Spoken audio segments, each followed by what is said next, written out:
Welcome to the Sustainable Futures Report for Wednesday the 6th of July. I'm Anthony Day. Food is probably the most important issue of our time. It's the effect on food which will be the most crucial consequence of the climate emergency. Flood, fire, drought, hurricanes and storms can all damage our ability to feed the world.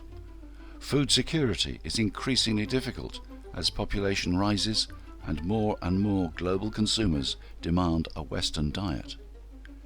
To meet these challenges, we need new techniques, new ideas, and new farming practices. Meet a man with a vision. Today I'm talking to Eddy Badrina, who is CEO of Eden Green Technology, an organisation which claims to help people around the world sustainably grow large amounts of food using less land, water and energy. Eddy, welcome to the Sustainable Futures Report. Anthony, thanks for having me. Appreciate you. Appreciate this opportunity to have a conversation. It's a pleasure. Now look, with a growing global population, there have long been concerns about feeding everyone, but the Ukraine conflict has highlighted risks of grain shortages, price rises, and potential starvation in some African countries. The British government's recently published its food strategy to widespread criticism, and I've commented separately on that. The supply of food is firmly in the headlines. Your answer is vertical farming and hydroponics. Is that a complete solution? I would be remiss if I didn't say that we are a part of the solution. We are not a silver bullet, and I don't think anyone ought to claim to be the silver bullet to addressing the food supply, both shortage now and then long-term, just the supply for a growing population. I will say that as a part of the solution, I think we're a pretty special, pretty unique way to solve for that food supply.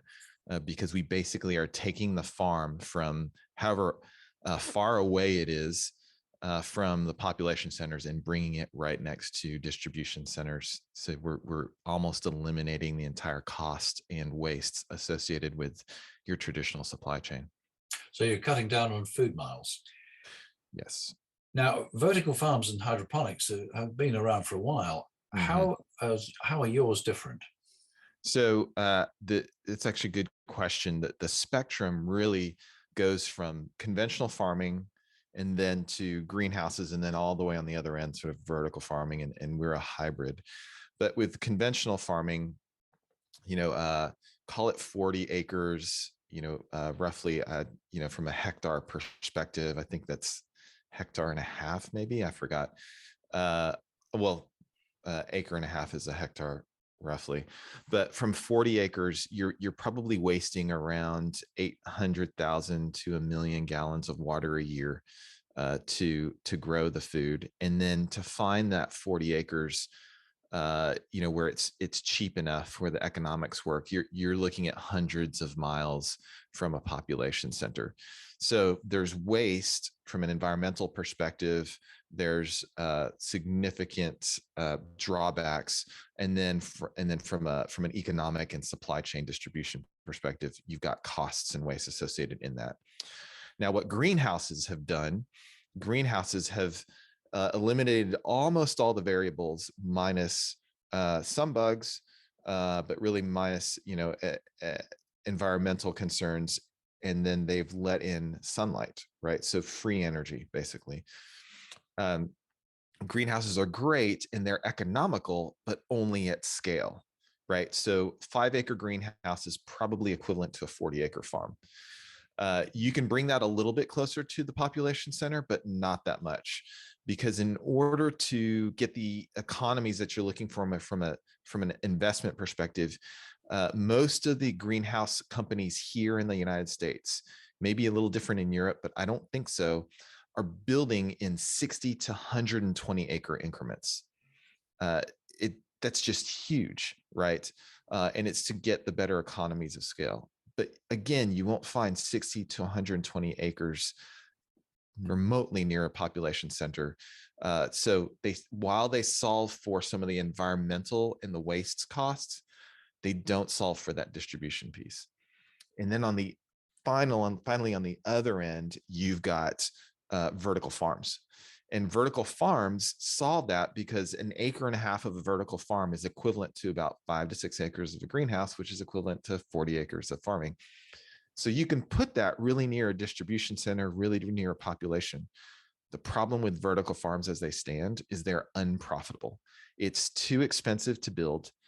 And then for what you're growing, unless you're growing tomatoes or berries, which are very high volume, high margin, you cannot make a profit on those. So they don't solve for the economics and just the overall economic sustainability of it all. So what we've done is we've combined vertical farming within a greenhouse. Your audience may say, well, why doesn't everyone do that? Well, because it's really hard to do, so difficult, in fact, that we actually have a patent on it. That it's issued patent in the United States and in Europe to do what we do. No one else can do exactly what we do. Right, and that leads you to be able to produce food, not just tomatoes and berries, and to do it with less energy and less water. Tell me a bit more about that. Yeah, so we can grow around 200 varietals of leafy greens, herbs, some fruiting crops, and then obviously tomatoes, some berries, right? Economically, we're focused on around 75 varietals, mostly around the leafy greens and herbs and peppers. And the reason we're focused on that is because we can get great margins off of that. And it's something that no one else can touch because of just the economics of growing those things. The grow costs versus the market price is just, there's not enough margin in there, but we can. And so that's what we're focused on. We let other folks focus on tomatoes and berries, just give it to them, right? We want to focus on this huge swath of goods that really no one else can grow out of unless you're in a greenhouse or conventional farming. Right. So how are you able to do this? Is it the way you control the climate, the way you control the feed to the hydroponic system, or what is it? Yeah. So Or now we're allowed getting to tell me. Yes, I am. Now we're getting into the technical details, which some of your audience may find really interesting as well. Yeah. Yeah. So there's a type of hydroponics, which is what we do, called NFT. It's not non-fungible tokens, which is sort of the word of the day, right? But NFT, hydroponics, nutrient film technique. And we've basically taken the NFT hydroponics and then flipped it 90 degrees so that it's vertical instead of horizontal, right? So most of the NFT, the hydroponics that people will see in a greenhouse, which is very common in a greenhouse, they're on these rails and they have gutters that are probably 2 degrees of incline. So it flows from one side to the other. We've basically taken that and then flipped it so that it's going from vertically from top all the way to bottom. The secret sauce, if you will, resides in how we call them towers, how our 18-foot towers are designed to let maximum water flow, maximum nutrients flow through, and then address the roots of the plants, and then combined with distinctive, discrete airflow, temperature, humidity, CO2 levels to each plant spot. In essence, we are creating a microclimate around each individual plant spot, as opposed to controlling the environment of the entire greenhouse. When you have a microclimate, a number of things happen. One is you get extreme efficiency when it comes to energy usage, because you're only conditioning roughly 1/5 of the entire volume of that greenhouse, because you're just focused on the 12 inches radius around each plant spot. And then the second thing that you do is you have, with maximum efficiency, you have maximum control. So just the way that we do it, from the top to the bottom, each of these plants get what we refer internally as an all-you-can-eat buffet. And it's just nutrient rich, water at the exact right temperature 24/7, combined with the air, and then finally with the light coming from sunlight. And it has this effect on plants where they grow really quickly, high nutrients, optimal structure, if you will. And then what then that results in for the consumer is you've got from harvest to shelf in 72 hours. And when it goes from harvest to shelf in 72 hours, and because it's grown so nutrient rich and dense, it'll last in your refrigerator for weeks on end. Right. So what you're actually doing is you're controlling the microclimate at the plant level. Yes. And so that means, I suppose, given that you have got plants at different stages of growth, then you've got a different microclimate depending on whether it's a seedling, whether it's just beginning to grow, or whether it's just coming to the point of harvest. Yes. And so you're exactly right. And then what you'll see in an 1.5-acre greenhouse of ours is you'll see sort of this perpetual harvest, right? So say there are 100 rows in our greenhouse. Well, you can really only plant 3 rows a day because it's something like 4,000 plant spots in a day. By the time you get to row 90, 30 days later, 28 days later, or in some cases, 21 days later, it's time to harvest. You're planting on row 90 or 80, but it's already time to harvest row 1. And so there's just this perpetual harvest going within our greenhouse. And it's really more of a factory than it is, an open field farm, right? It's day after day, we're planting, we're seeding, we're harvesting, we're cleaning, and then we're planting all over again. So then from an economics perspective, we can afford to employ up to 30 full-time people in a greenhouse, which is not insignificant for a workforce that, when you're talking about reconnecting the consumer in the community with their food and where it's grown and who's growing it, that's pretty significant. Right. Well, you're based there in Texas, aren't you? We are. Now, the external climate must have some sort of effect because the sun beating down on your greenhouse is going to heat it up. So therefore, the effect will be different Yes. depending on where you actually locate these plants. Have you got installations in other parts of the world? So we're just getting started. We've got from the founders are from South Africa, and so they actually built a smaller version of this in South Africa very, very early on. It's not running anymore. That was probably 10 years ago, 5 to 10 years ago. But really, our first facility is here in Texas. Our second one is being built, should be done in a number of weeks from the time of this recording. And then the plan is to have a mesh network of these greenhouses all around the United States and eventually around the world. But you mentioned the temperature differential. Texas, one of the reasons that we chose Texas is because, at least here in Dallas-Fort Worth, we get all 4 seasons, right? So today, right now, it's going to be 100 degrees here. Mm-hmm.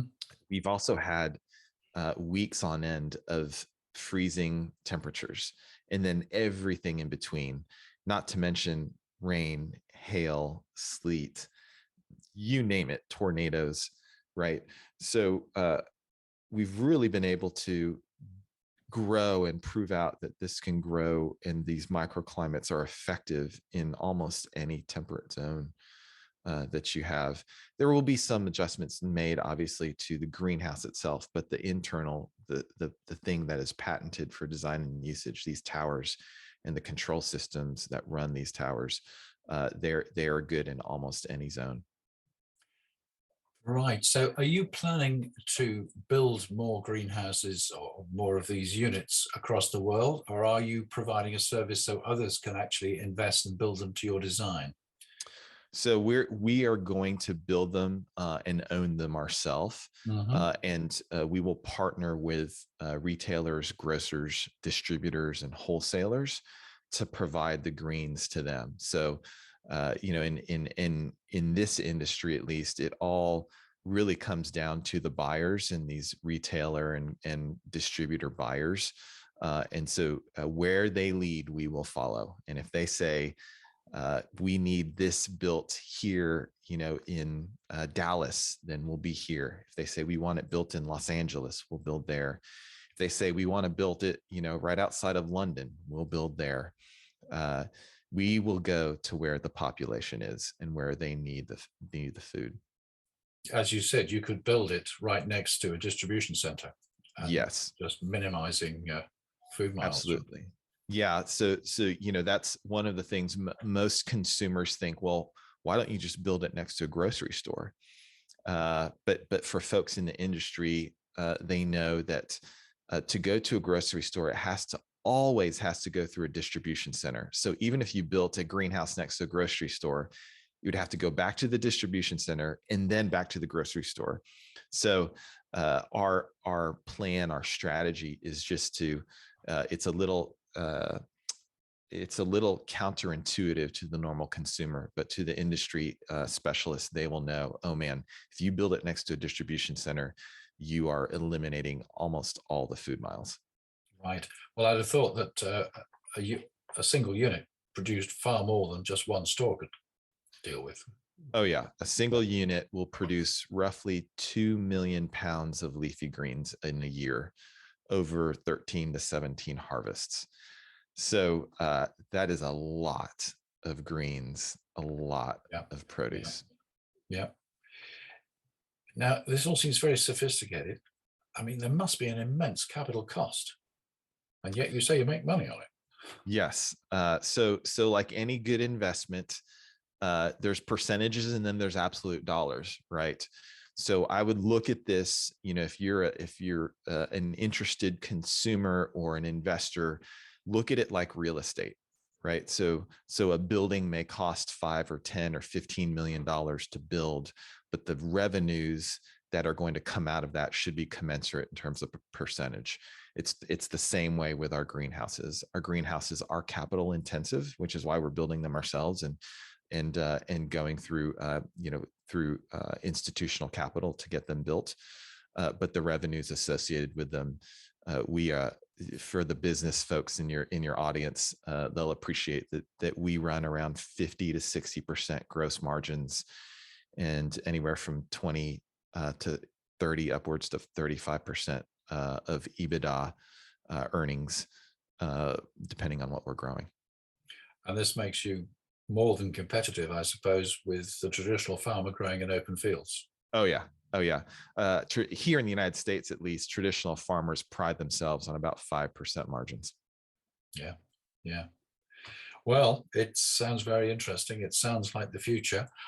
I'll be interested to see how far you can take this, because, of course, many countries in Africa, for example, have not got enough food. But I wonder whether they would have the capability of raising the investment or indeed have the market to be able to support things like this. But if we go back to where we started, if we can achieve this, or you can achieve this with less land, less water and less energy, water and energy being the key things, then absolutely something that's got to be considered, isn't it?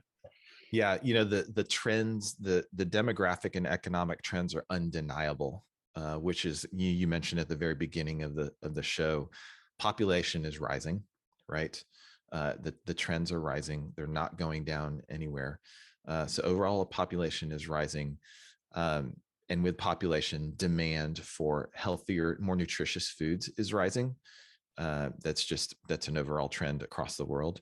And in the meantime, you have a declining trend in arable land, usable topsoil, and then lastly, water, right? Water is, here in the United States, water is the new oil. It is very much in from a 50-year, 25, 50, 75-year time frame, it is just as competitive in the markets as oil will be. And so when you look at those two diverging trends, the delta in the middle can only be filled by folks like us. Right. So presumably you are recycling the water that you use. Yes. So water, plants transpire, right? They drink water, but the water that is released in the air, we reclaim because it's very, very humid inside one of these greenhouses. So we reclaim as much water in the air as we can through condensate, and then push that back into the system. And then people ask, there are a couple of other ways to really save on water, is just the way that we run our systems and the way that we reuse the water. We only waste the equivalent for an acre and a half facility producing 2 million pounds of greens. We only waste the equivalent of 2 households worth of water in an entire year. Is that right? Yeah. Well, Eddy, thank you very much for sharing all this with us. Now, when you set up your first plant in Europe, do be sure to let us know. Oh, I will. Maybe we'll come and visit about if we can. Maybe we'll come and visit. Yes, absolutely. Come visit. And if you or your audience is ever in the United States and they're ever in Dallas, Fort Worth, have them look me up and I'll give them a tour myself. Great. Well, we'll hold you to that. I've no plans to be over there, but I'm sure there are people listening who may well take you up on it. So, Eddy, thank you very much for sharing with the Sustainable Futures Report. Hey, thank you so much for having me. There's an invitation from Eddy Badrina of Eden Green. So, if you're in Texas, why don't you get in touch? This week I return briefly to 2 weekly episodes, so the normal magazine edition will come out on Friday. As I explained, the Sustainable Futures Report will take a break for August and then come back in September with 1 episode per week. Episodes will in future be on Wednesdays, and they will alternate with an interview 1 week and a magazine roundup the next week. There's no shortage of issues to report on and no shortage of people banging on my door and asking to be interviewed. It's great that I have the option to make a choice, and I turn away almost as many as I actually interview. This week I've been interviewed twice. Just published is the latest edition of Hello Mercedes with Mercedes Fernandez, when I talk about how your daily choices contribute to climate change. It's published as a podcast and it's also on YouTube. There are links on the Sustainable Futures Report website.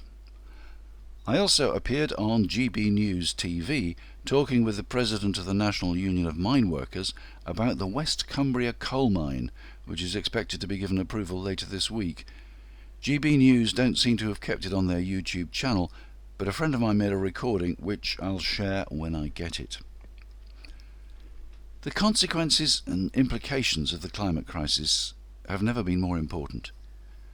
My objective is to make the public aware, but at the same time to make people aware that the alternative to business as usual is not some sort of dystopian future.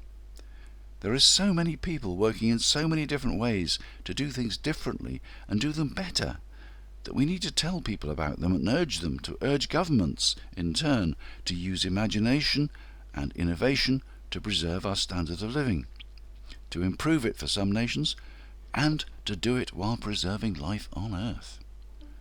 Please do let me know what you think about the Sustainable Futures Report, about what I talk about, and about what you'd like to hear about. As I've said in the past, there's no point in my doing this if nobody wants to listen. For the moment, that's it. I intend to publish the next episode on Friday, but if my voice gives out, I won't. That was the Sustainable Futures Report. I'm Anthony Day. Until next time.